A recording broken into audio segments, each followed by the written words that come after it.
हाय। इस वीडियो के अंदर हम section 198, 198A, 198B of CrPC 1973 को समझेंगे। सबसे पहले सेक्शन 198 है वो हमें prosecution of offences against marriage के बारे में बताता है। जो ऑफेंसेस मैरिज के अगेंस्ट कोई भी जो ऑफेंस कमिट हुए थे, जैसे कि सेक्शन 493, 494, 495, 496, 497, 498 जो हमें आईपीसी के अंदर बताया गया, वो वाले जो ऑफेंसेस हैं उन अगर ऐसे कोई भी ऑफेंस कमिट होते हैं तो उसके अंदर प्रोसिक्यूशन जब होगा तो उसके अंदर कॉग्निजेंस जो है वो कोर्ट कब लेगा उसके बारे में यहाँ पे बताते हैं।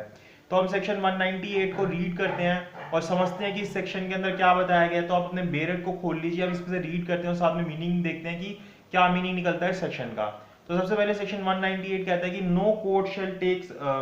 कॉग्निजेंस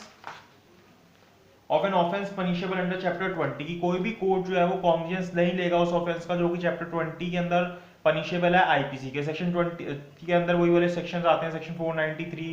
494, जैसे बायगेमी हो गया, ये सब जो ऑफेंसेस होते हैं। तो ये जो मैरिज के अगेंस्ट जितने ऑफेंसेस जो चैप्टर 20 के अंदर दिए गए हैं, इसके अंदर कोर्ट जो है वो कॉग्निजेंस नहीं लेगा। वो कॉग्निजेंस तभी लेगा जब वह व्यक्ति कंप्लेंट करेगा जो कि उसके अंदर एग्रीव्ड है, जो कि उस अपराध से ग्रस्त है।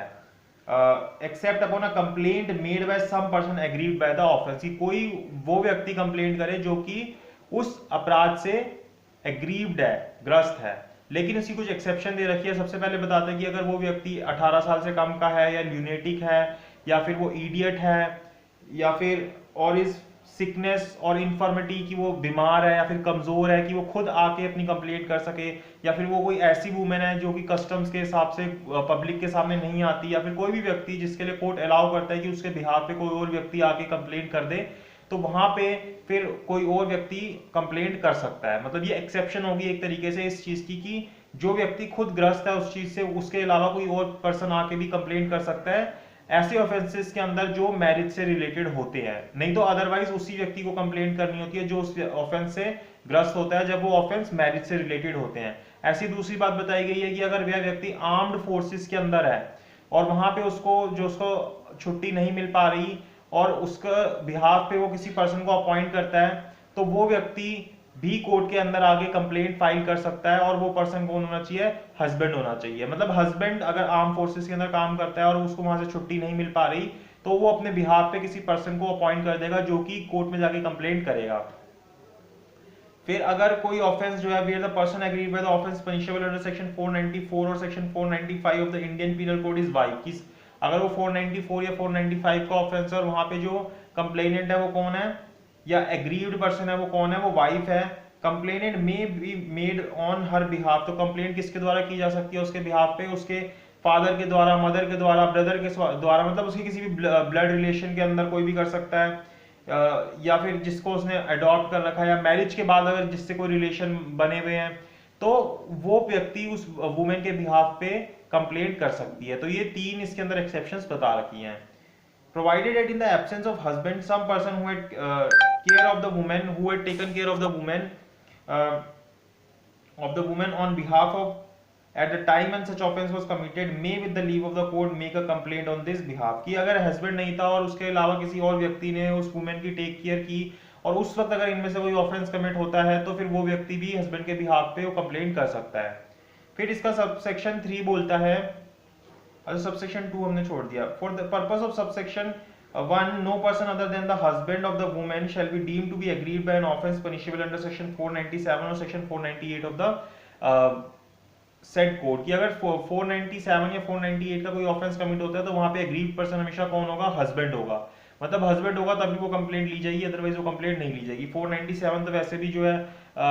जैसे 497 498 का ऑफेंस है adultery, enticing etcetera a married women. 497 जो कोर्ट ने वो जो सुप्रीम कोर्ट है उसने वैसे ही खत्म कर रखा है। तो 498 का जो ऑफेंस है वहां पे जो एग्रीड पर्सन है वो कौन होगा? हस्बैंड होगा।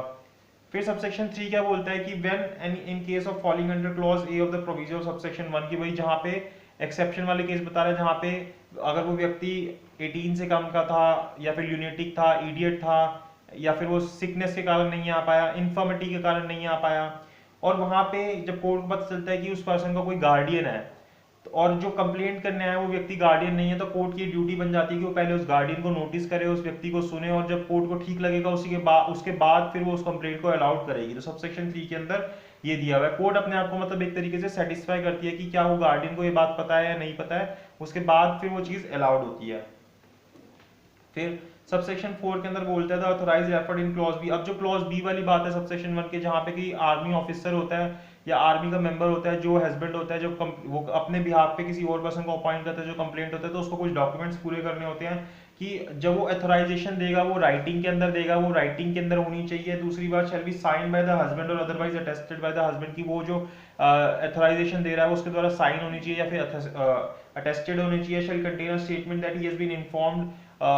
ऑफ द एलिगेशंस, की उसको सारे एलिगेशंस पता है जो भी वाइफ के ऊपर लग रहे हैं, ये बात वो लिखेगा अपनी उस अथोराइजेशन के अंदर। Shall be counter sign by the commanding officer, जो भी उसका कमांडिंग ऑफिसर है उसके द्वारा वो काउंटर साइन होंगे कि हाँ मैं अलाउ कर रहा हूँ इस चीज को कि किसी पर्सन को अब इस भी आप पे ऑथराइज कर सके। और कमांडिंग ऑफिसर क्या चीज देगा, shall be accompanied by certificate sign by the officer that the leave can not be granted to the husband, और वो एक सर्टिफिकेट देगा कि जो छुट्टी है वो उसके हस्बैंड को नहीं मिल पा रही, उसका एक सर्टिफिकेट होगा जो कि उस अथोराइजेशन के साथ लगेगा। तो ये चीजें उसको देनी होगी, सेक्शन 4 के अंदर, सबसेक्शन 4 के अंदर बता रखी हैं। फिर सबसेक्शन 5 बोलता है